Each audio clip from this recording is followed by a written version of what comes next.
राजस्थान के संतों के बारे में हमने इससे पूर्व राजस्थान संत प्रथम वीडियो में जानकारी हासिल की थी। अब उससे आगे हम जानते हैं गौड़ीय संप्रदाय के बारे में। गौड़ीय संप्रदाय की स्थापना माधवाचार्य के द्वारा की गई। माधवाचार्य कर्नाटक के थे। कालांतर में एक संत हुए गौड़ स्वामी, उनके नाम पर यह संप्रदाय प्रसिद्ध हुआ। चैतन्य महाप्रभु, जिन्हें गौरांग महाप्रभु भी कहा जाता है, उन्होंने इस संप्रदाय का अत्यधिक प्रचार प्रसार किया। इस संप्रदाय का मत द्वैतवाद है। ये कृष्ण के दाम्पत्य रूप की भक्ति करते हैं। गौरांग महाप्रभु अर्थात चैतन्य महाप्रभु को बंगाल का कृष्ण अवतार माना जाता है। इन्होंने कृष्ण भक्ति को बहुत अधिक प्रचारित किया। इस संप्रदाय की प्रमुख पीठ वृंदावन में है। राजस्थान में प्रमुख पीठ जयपुर गोविंद देव मंदिर में एवं अन्य पीठ मदन मोहन जी का मंदिर करौली में है। वृंदावन में गोविंद देव जी या राधा गोविंद का मूलतः 7 मंजिला मंदिर, जिसका निर्माण राजा मान सिंह ने करवाया था। इस मंदिर की 3 मंजिलें औरंगजेब ने तोड़ दी थी। अभी यह मंदिर 4 मंजिला है। सवाई जय सिंह ने जयपुर में गोविंद देव जी का मंदिर 1734 ईस्वी में बनवाया था। यह बिना खंभों की छत वाला एशिया का सबसे बड़ा मंदिर है। गौड़ीय संप्रदाय के ग्रंथ पूर्ण प्रज्ञ भाष्य है। मदन मोहन जी का मंदिर जो करौली में है वो गौड़ीय संप्रदाय का है, और जो कामा भरतपुर में है वो वल्लभ संप्रदाय का है।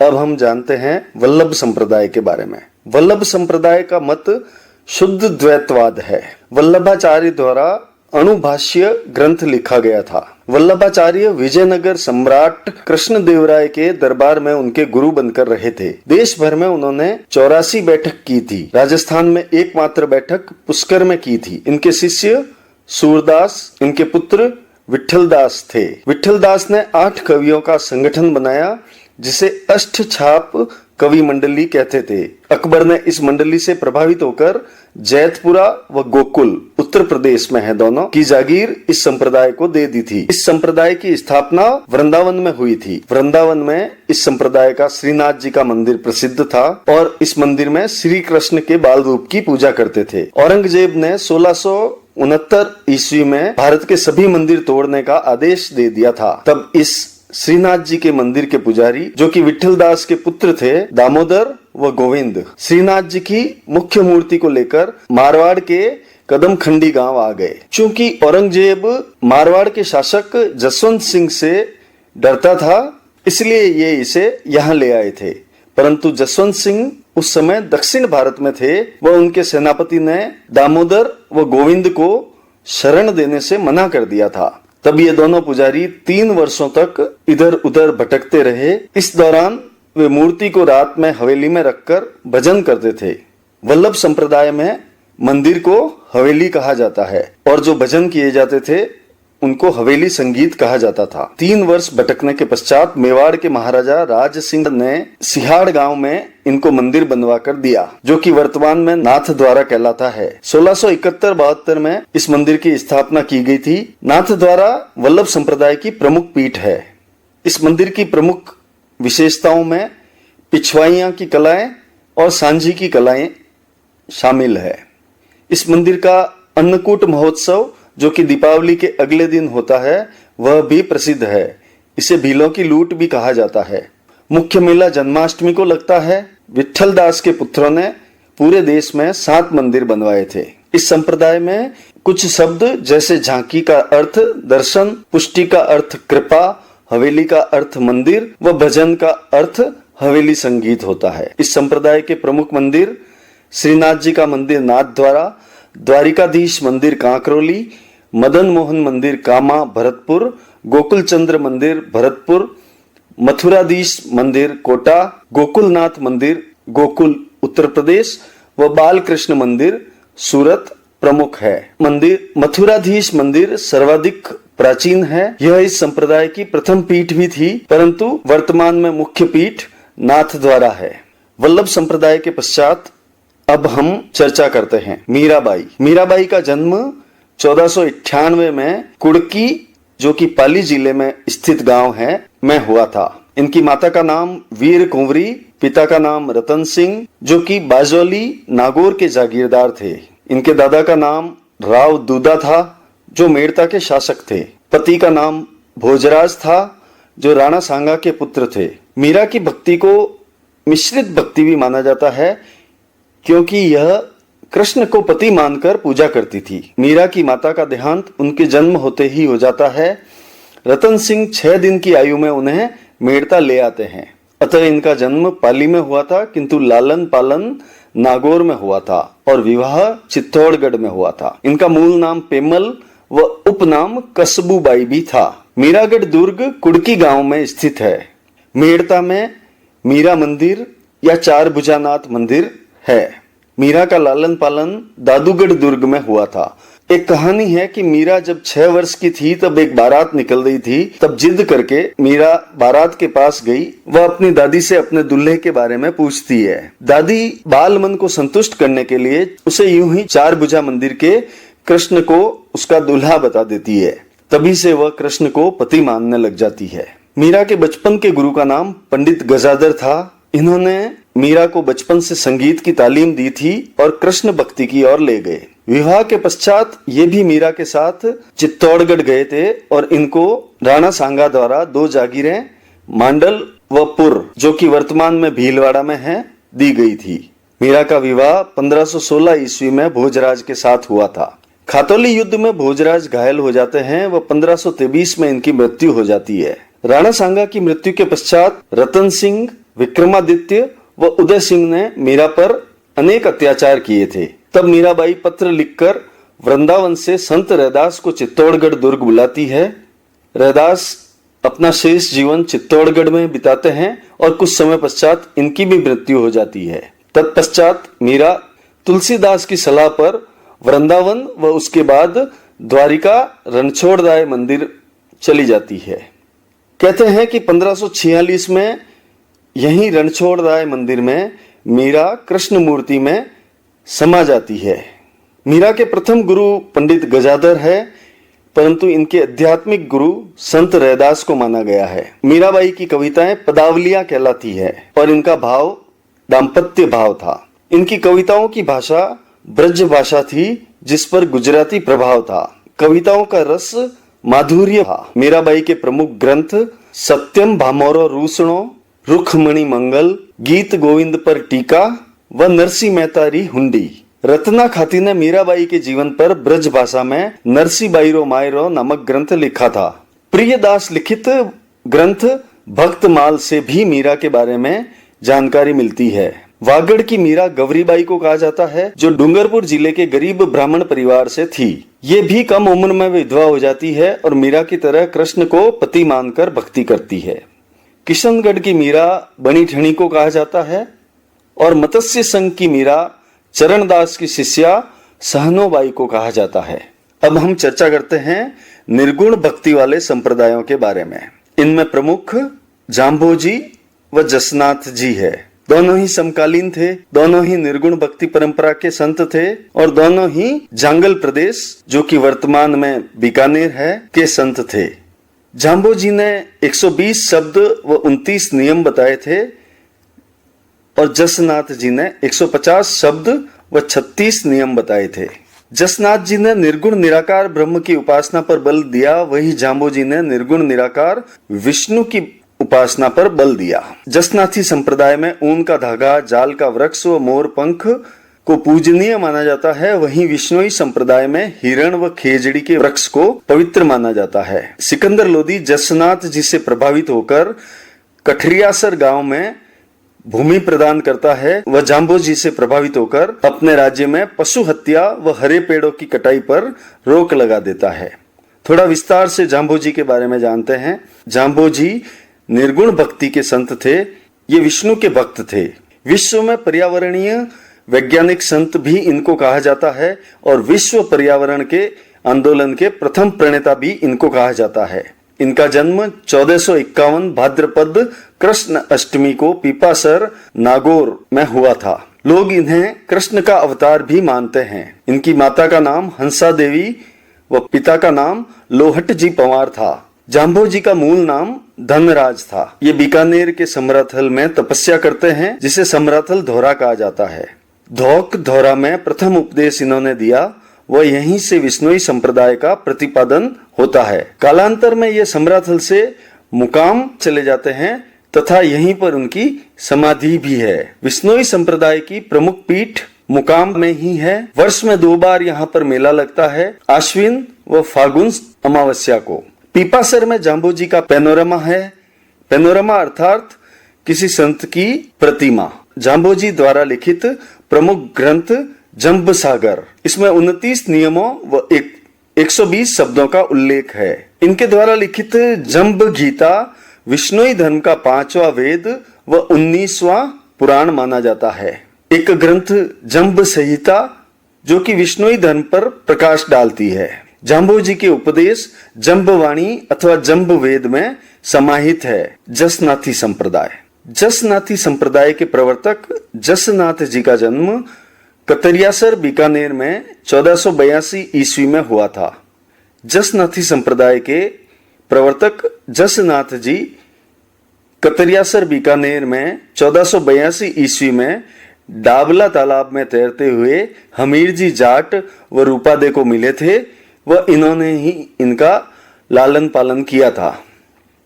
इन्होंने गोरख मालिया जो कि कतरियासर में ही है में 12 वर्षों तक कठोर तप किया। इनकी प्रमुख पीठ कतरियासर में ही है। 24 वर्ष की उम्र में इन्होंने जीवित समाधि ले ली थी। इन्होंने 36 नियम व 150 शब्द दिए थे, जिनका पालन जसनाथी संप्रदाय के अनुयायी करते हैं। जसनाथी संप्रदाय द्वारा अग्नि नृत्य किया जाता है। इनके द्वारा लिखित ग्रंथ सिद्ध जीरो सिरलोको, सिंभुदड़ा और कोंडा है। इनके अनुयायियों को कुछ श्रेणियों में भी बांटा गया है। वे अनुयायी जो मंदिरों में पूजा करते हैं सिद्ध कहलाते हैं। जो अनुयायी संप्रदाय का प्रचार प्रसार करते हैं व अविवाहित रहते हैं उन्हें परमहंस कहते हैं। और गृहस्थ अनुयायियों को जसनाथी जाट कहा जाता है। निष्कलंक संप्रदाय। इस संप्रदाय के प्रवर्तक संत मावजी थे। इनके द्वारा की गई भक्ति सगुण व निर्गुण का मिश्रित रूप थी। इनका जन्म डूंगरपुर के सांवला गांव में हुआ था। इनको कृष्ण का निष्कलंक अवतार माना गया है। इनको वागड़ का धनी भी कहते हैं। वागड़ अर्थात डूंगरपुर, बांसवाड़ा, बांगड़ अर्थात सीकर, चूरू, झुंझुनू, पाली और नागौर। संत मावजी द्वारा वागड़ क्षेत्र में भीलों के लिए लसाड़िया आंदोलन भी चलाया गया था। संत मावजी के उपदेश चौपड़ा ग्रंथ में है। माही, जाखण व सोम नदी का संगम डूंगरपुर के नवा टापरा गांव में होता है। इस त्रिवेणी पर बेणेश्वर मंदिर है जिसमें खंडित शिवलिंग है। संपूर्ण विश्व में एकमात्र मंदिर यह है जहां खंडित शिवलिंग की पूजा होती है। इस मंदिर का निर्माण संत मावजी ने कराया था। इस नदी के किनारे ही सांवला गांव है जहां पर संत मावजी का जन्म हुआ था। निष्कलंक संप्रदाय की प्रमुख पीठ भी इस बेणेश्वर मंदिर में ही है। बेणेश्वर मंदिर में ही इनको ज्ञान की प्राप्ति हुई थी। बेणेश्वर मंदिर में माघ पूर्णिमा को मेला लगता है। इस मेले को आदिवासियों का कुंभ भी कहते हैं। एक खास बात यह भी है कि शिव मंदिर होने के बाद भी यहाँ मेला शिवरात्रि को नहीं लगता है। लालदासी संप्रदाय में भी निर्गुण भक्ति को ही बल दिया गया है। यह लालदास के द्वारा स्थापित है। इनके द्वारा कोई नियम नहीं दिए गए थे। इनका जन्म धौलीदूब अलवर में हुआ था और मृत्यु नगला जहाज भरतपुर में हुई थी। इनकी समाधि शेरपुर भरतपुर में है। चरणदासी संप्रदाय। चरणदासी संप्रदाय निर्गुण व सगुण मिश्रित भक्ति पर आधारित था। इस संप्रदाय की स्थापना चरणदास द्वारा की गई थी और उन्होंने कुल 42 नियम दिए थे। चरणदास का जन्म डेहरा गांव अलवर में हुआ था और इनकी मृत्यु दिल्ली में हुई थी। इनकी समाधि भी दिल्ली में है। चरणदासी संप्रदाय मेवात में अत्यधिक प्रसिद्ध हुआ। मेवात अर्थात अलवर व भरतपुर क्षेत्र। चरणदासी संप्रदाय में संत पीले वस्त्र धारण करते हैं। चरणदास जी की 2 शिष्याएं सहजोबाई व दयाबाई। सहजोबाई को राजस्थान की मत्स्य संघ की मीरा भी कहा जाता है। ये राजस्थान की प्रथम महिला साध्वी भी थी। इनके लिखे हुए ग्रंथ 16 तिथि व सहज प्रकाश मेवाती भाषा में है। दयाबाई ने दयाबोध व विनय मल्लिका ग्रंथ लिखे थे। चरणदास के बारे में कहा जाता है कि 1739 में दिल्ली पर नादिर शाह के आक्रमण की इन्होंने 6 माह पहले ही भविष्यवाणी कर दी थी। लालदास जी के गुरु गद्दन चिश्ती थे। लालदास जी मेव जाति के मुसलमान थे। इस संप्रदाय के साधु को स्वयं कमाना आवश्यक था, ये भिक्षा नहीं मांगते थे। इस संप्रदाय के अधिकांश अनुयायी मुसलमान थे, परंतु वैष्णव संप्रदाय का पालन करते हैं। गुदड़ संप्रदाय। गुदड़ संप्रदाय संत रामदास, जिन्हें संत दास भी कहा जाता था, के द्वारा प्रचलित संप्रदाय था। ये भक्ति की निर्गुण परंपरा से संबंधित थे। इनकी प्रमुख पीठ दांतड़ा भीलवाड़ा में है। संत रामदास जी के द्वारा गुदड़ी ओढ़ने के कारण यह गुदड़ संप्रदाय कहलाया। परनामी संप्रदाय, इसके प्रवर्तक प्राणनाथ थे। इसकी प्रमुख पीठ मध्य प्रदेश के पन्ना शहर में है। राजस्थान में इसकी पीठ जयपुर में है और प्राणनाथ के उपदेश कुजलम स्वरूप में संग्रहित है। कुछ विशेष बिंदुओं के बारे में भी जानकारी ले लेते हैं। विष्णु के 10 अवतार माने गए हैं। वो इस प्रकार है: मत्स्य अवतार, कुर्म अवतार या कश्यप अवतार, वराह अवतार, नरसिंह अवतार, वामन अवतार, परशुराम, राम अवतार, कृष्ण अवतार, बुद्ध अवतार व कल्कि अवतार। इसी प्रकार शिव के भी 18 अवतार माने गए हैं। शैव धर्म की 12 शाखाएं भारत में हैं। इनमें से 3 राजस्थान में हैं: माननाथी, वैराग्यनाथी और नाथ। मानसिंह को सन्यासी राजा कहा जाता था। देव आयसनाथ ने मानसिंह को कहा था कि तू राजा बनेगा। मानसिंह ने राजा बनने के पश्चात आयसनाथ जी के भाई उदयनाथ के लिए उदय मंदिर व आयसनाथ जी के लिए महामंदिर बनवाया था। कबीर जुलाहा जाति के थे। ये नीरू व नीमा को नदी में तैरते हुए मिले थे। इनके शिष्य दादू व मलुक दास थे। कबीर की पत्नी का नाम लोई था। इनकी पुत्र पुत्री का नाम कमाल व कमाली था। कबीर पढ़े लिखे नहीं थे। इनके शिष्यों ने बीजक लिखे। कबीर की मृत्यु उत्तर प्रदेश मगहर में 1518 ईस्वी में हुई थी। ये नीरू व नीमा को 1398 ईस्वी में मिले थे। राजस्थान में नाथ संप्रदाय के 2 प्रमुख केंद्र है: बैराग पंथ का राताडूंगा में व मान पंथ अथवा पाव पंथ का जोधपुर में। ख्वाजा मोइनुद्दीन चिश्ती 1191-92 में राजस्थान आए। पृथ्वीराज चौहान तृतीय के शासन में। दासी मत का संबंध मीरा से है। दादू पंथ की प्रमुख पीठ नारायणा जयपुर में है। दादू खोल अर्थात दादू जी की गुफा भी यहीं पर स्थित है। दाऊदी बोहरा संप्रदाय की सबसे बड़ी मस्जिद गलियाकोट डूंगरपुर में है। यहाँ पीर फखरुद्दीन की मजार है। ख्वाजा मोइनुद्दीन के पुत्र फखरुद्दीन की दरगाह सरवाड़ अजमेर में है। कापालिक संप्रदाय में शिव को भैरव के रूप में पूजा जाता है। राजस्थान का कबीर दादू दयाल को कहा जाता है। दादू के उपदेशों का जीवन भर दूल्हे के भेष में रहकर उनके शिष्य रज्जब ने प्रचार किया था। 84 वैष्णवों की वार्ता व 52 वैष्णवों की वार्ता वल्लभ संप्रदाय से संबंधित है। गुरु ग्रंथ साहिब में संत धन्ना, संत रैदास व बाबा फरीद के भजन शामिल है। अग्नि नृत्य जसनाथी संप्रदाय के अनुयायियों द्वारा फतेह फतेह बोलते हुए किया जाता है। दादू पंथ के सत्संग अलख दरीबा कहलाते हैं। राजस्थान का नरसिंह कवि दुर्लभ को कहा जाता है। राजस्थान में रामानंदी संप्रदाय की प्रमुख पीठ गलता में है और गलता को राजस्थान का उत्तर तोताद्री भी कहा जाता है। अकबर से संत दादू की मुलाकात फतेहपुर सीकरी में हुई थी। राजस्थान में उंदरिया पंथ भीलों में प्रचलित है। राजस्थान में 13 पंथ के प्रवर्तक भीखण जी थे। तुलसी का अणुव्रत आंदोलन 1949 में आया था। दादू पंथ की 6 शाखाएं हैं। राजस्थानी में चमत्कार को पर्चा भी कहते हैं। राम स्नेही पंथ का पूजा स्थल रामद्वारा कहलाता है। संत हरिराम जी द्वारा लिखित ग्रंथ मंत्र राज प्रकाश है। अग्रदास रसिक संप्रदाय के प्रवर्तक थे। तो मित्रों, ये थे राजस्थान